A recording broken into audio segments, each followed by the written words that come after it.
Nicaragua Empresaria. Ya regresamos.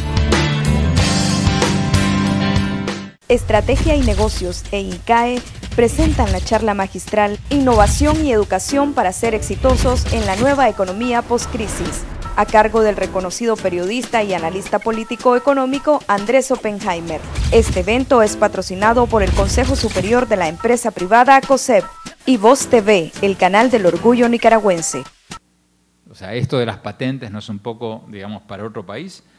Bueno, estoy curioso de la respuesta de Arturo Cruz, pero mi experiencia en el recorrido que hice por estos países es que los países que más han avanzado y más han reducido la pobreza son los países que, a pesar de todo su retraso, le han apostado a la calidad educativa, no a la masificación sola, sino a la calidad educativa. China, India. El caso de India, quizás de todos los que describo en el libro, quizás es el más interesante para Nicaragua.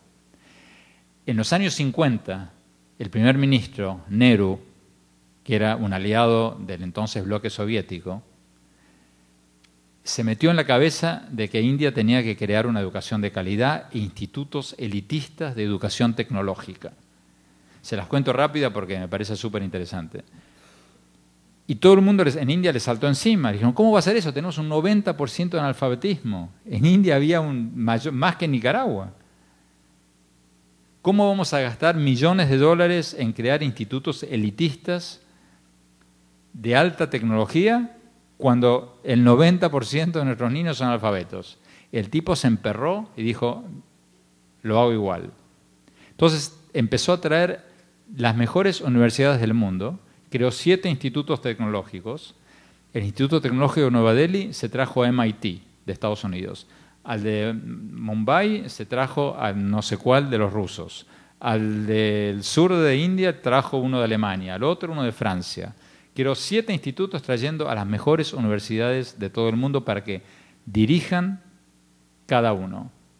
Bueno, 50 años después, hoy día, para contar, cuando fui al Instituto de Alta Tecnología de Nueva Delhi, el presidente, el director, me decía, el rector, para entrar aquí, entra 1 de cada 178 aplicantes. Para entrar en Harvard, entra 1 de cada 10. Es tanto más difícil entrar aquí que en Harvard. Para hacer la historia corta, eso fue lo que salvó a India. Hoy día, el motor del crecimiento económico de la India es la industria de software, es la industria de servicios de Internet. Bangalore, que es la ciudad donde están todos estos ingenieros, es lo que hoy está moviendo el crecimiento indio. La apuesta dio resultado. Es una apuesta muy riesgosa, políticamente difícil, pero los países que la han hecho les ha salido bien. Entonces, para finalizar, ¿qué podemos hacer para mejorar nuestra educación, la calidad de nuestra educación? En el libro termino el libro con 12 cosas muy concretas que vi en todos estos países. No le voy a contar las 12 porque si no nadie va a pedir el libro. Pero permítanme compartir con ustedes 3 o 4, que creo que son lecciones muy, muy fáciles y interesantes. Una, la que dijimos al principio, necesitamos una dosis de paranoia constructiva. Si creemos que estamos bien, no vamos a ningún lado. Tenemos que mirar alrededor, tener un poco de visión periférica, mirar lo que hicieron los países que más han reducido la pobreza, ver cómo le han apostado a la calidad educativa y hacer lo mismo. Humildad. Segundo, hay que concentrarse en formar buenos maestros. Hay que jerarquizar la profesión docente. Finlandia sale primera en casi todos los tests internacionales desde hace años. Entonces fui a Finlandia entrevisté a la presidenta de Finlandia. Por cierto, me impresionó la casa de gobierno de Finlandia. Es pequeñísima. Yo tengo la teoría de que cuanto más avanzados los países, más chica es su casa de gobierno. Una casa parecía un living, un comedor. Bueno, es el Palacio Presidencial de Finlandia. Entonces le pregunto, ¿cuál es el secreto de Finlandia? Me dice, tenemos 3 secretos. Los maestros, los maestros y los maestros. Entonces digo, bueno, ¿qué significa eso? Entonces me empieza a contar. En Finlandia, para ser maestro o maestra, tú tienes que estar en el 10% más alto del promedio de los últimos años de tu escuela secundaria. Si tú no estás entre el 10% de los mejores alumnos de tu escuela secundaria, no puedes aplicar a la universidad para estudiar magisterio. Entonces ya de entrada, el maestro tiene un estatus social de respeto social. Porque si tú tienes una vecina maestra, tú dices, caramba, esta debe ser inteligente, porque si no, no podría ser maestra. Para empezar. Una vez que entras a estudiar para ser maestra, tú necesitas una licenciatura para enseñar en jardín de infantes y una maestría para enseñar en primer grado de primaria. Y esto, por cierto, es una constante. En Corea del Sur tienes que estar en el 5% del promedio más alto de tu secundaria para estudiar para ser maestra. Y en todos estos países, los maestros son evaluados, no son remunerados por su antigüedad únicamente, sino por su resultado en el aula. Si sus alumnos salen bien parados en estos tests internacionales, van a ganar pago por mérito, van a ganar muy bien, y si no, no. Y el maestro en Finlandia o en Corea del Sur o en todos estos países gana un sueldo bastante decente, comparado en algunos casos con un ingeniero, con un abogado, y tiene un estatus social. En muchos de nuestros países, el maestro es el que no pudo ser abogado o contador o otra cosa y se metió de maestro. Es una profesión mal vista cuando tendría que ser la profesión más importante. Ahora mismo, el presidente Obama, como decíamos antes, en Estados Unidos, está hablando de esto todos los días y está lanzando un plan a nivel de todo Estados Unidos para evaluar a los maestros y pagarles por mérito y no por antigüedad.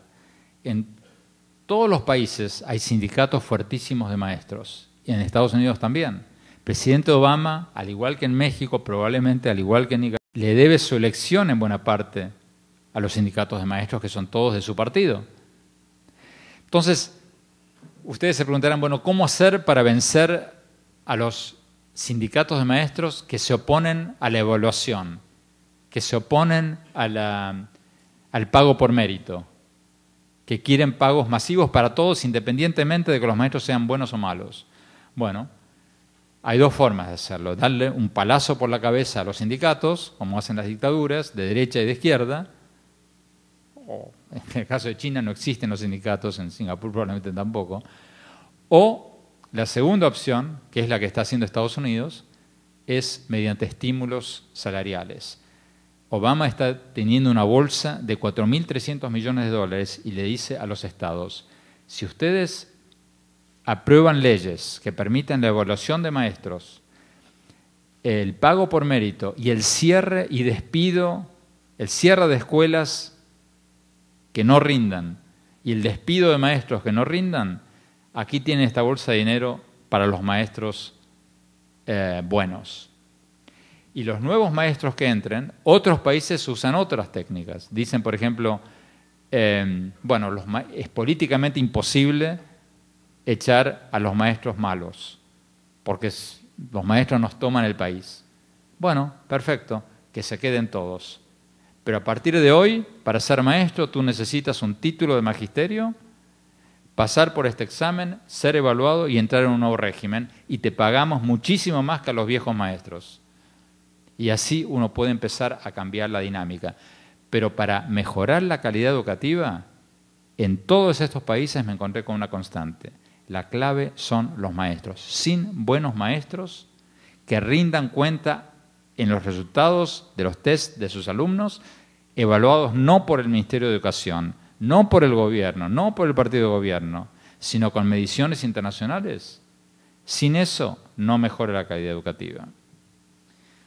Y tercer y último punto, y quizás el más importante, tenemos que poner a la educación en el centro de la agenda política de nuestros países. Y esto va para todo, esto va para el gobierno, esto va para los empresarios, esto va para los periodistas. Nosotros, los periodistas, tenemos una gran parte de la culpa en todo esto. En cualquier periódico de nuestros países, incluido el mío, el Miami Herald, tenemos una sección de política, tenemos una sección de economía, tenemos una sección de espectáculos, pero nadie tiene una sección de educación. Tenemos columnistas políticos, tenemos columnistas económicos, pero nadie tiene columnistas de educación, cuando la educación es lo único que va a hacer o deshacer el futuro de nuestros países. Tenemos que ponerlo en el centro de la agenda política nacional. Y eso se puede hacer de dos maneras concretas, y termino con esto. Una, la más deseable, pero la más difícil, es un pacto nacional. Que los sandinistas y los antisandinistas se junten en una mesa y se digan, señores, peleémonos por todo lo demás, pero pongámonos como meta que para el 2015 vamos a aumentar nuestra tasa de graduados del colegio secundario del 20% al 50%. Que en el año 2017 vamos a aumentar nuestra tasa de ingenieros del tanto por ciento al tanto por ciento. Esa es una vía. La otra vía, que es la que están haciendo en otros países, es crear movimientos nacionales de la sociedad civil para poner la educación en el centro de la agenda política. Y en el libro cuento el caso bastante exitoso de Brasil. En Brasil, los grandes empresarios se juntaron, crearon un movimiento, Todos por la Educación se llama. Todos estos grandes empresarios, como en todos los países latinoamericanos, cada uno tiene su fundación para la educación. Y la siguen teniendo. Los empresarios tienen su ego y quieren tener el nombre de su empresa y ponerlo en internet, cosa que me parece fantástico. Pero dispersan sus esfuerzos. En Brasil, todos los empresarios mantuvieron sus respectivas fundaciones, pero crearon una fundación entre todos, a la que aportaron mucho dinero, se juntaron con los dueños de los medios de comunicación, hicieron un plan muy concreto de 10 puntos, metas muy concretas y medibles en el tiempo. Para el año 2012 vamos a aumentar nuestra producción de ingenieros de tanto a tanto, para el año 2015 vamos a hacer esto, para el año 2018 vamos a hacer esto. Fueron al ministro de Educación, le dijeron, trabajen con nosotros, vamos a hacer una campaña pública, no es contra ustedes, es por el país, ojalá ustedes adopten este programa. Contrataron la mejor agencia de publicidad, contrataron periodistas, futbolistas, artistas, para hacer una campaña pública para concientizar al país de la necesidad de mejorar la calidad educativa como pasaporte al progreso personal, familiar y nacional. Y lo hicieron con tanto éxito que en el plazo de 2 años, esto es muy reciente, esto empezó hace 2 o 3 años, en 2 o 3 años lograron subir a la educación de la 8ª preocupación o la 7ª preocupación en las encuestas de los brasileros a la número 2, después de la inseguridad. Pusieron a la educación en el centro de la agenda política. Y ahí sí los políticos se pusieron las pilas y el gobierno brasilero asumió el programa como suyo. Y hoy día es un programa nacional. Entonces, termino con esta frase que puse acá atrás del libro, que resalté, porque es quizás la clave de este último punto, que es: la educación es algo demasiado importante como para dejarla en manos de los gobiernos. ¿Por qué? Porque los políticos, todos, de izquierda, de derecha, de centro, de arriba, de abajo, los políticos, por su DNA, piensan en plazos electorales, piensan en plazos de 4 años. La inversión en perfeccionamiento de maestros, la inversión en perfeccionamiento de directores de escuela, es una inversión a 15 años. Para que los políticos inviertan en eso, tienen que tener una presión social. El gobierno de Lula aceptó este programa porque había una enorme presión social, porque la sociedad civil, los empresarios, pusieron a la educación en el centro de la agenda política. Entonces tenemos que crear movimientos ciudadanos unificados para presionar tanto a los gobiernos como a los sindicatos, como a la opinión pública, para poner a la educación en el centro de la agenda política. Entonces, resumiendo, miremos un poquito quizás menos hacia atrás, un poquito más hacia adelante, mirémonos un poquito menos al ombligo y un poquito más alrededor para ver qué podemos tomar y qué hay que desechar de otros países. Y lo más importante, tenemos que crear una presión ciudadana a favor de la educación y no esperar que la solución venga del Ministerio de Educación. Porque la solución no va a venir del Ministerio de Educación, ni de este gobierno, ni del otro, ni del anterior, porque esto tiene que ser producto de una presión social encabezada por empresarios, dueños de medios, organizaciones no gubernamentales, artistas, futbolistas, todos aquellos que quieran poner a la educación en el centro de la agenda política.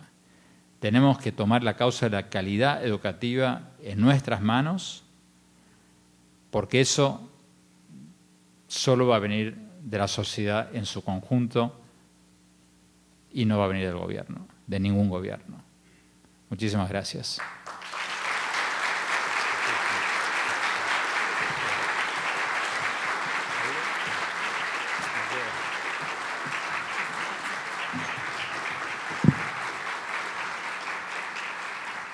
Estrategia y Negocios e INCAE presentan la charla magistral Innovación y Educación para ser exitosos en la nueva economía post-crisis, a cargo del reconocido periodista y analista político-económico Andrés Oppenheimer. Este evento es patrocinado por el Consejo Superior de la Empresa Privada COSEP y Voz TV, el canal del orgullo nicaragüense.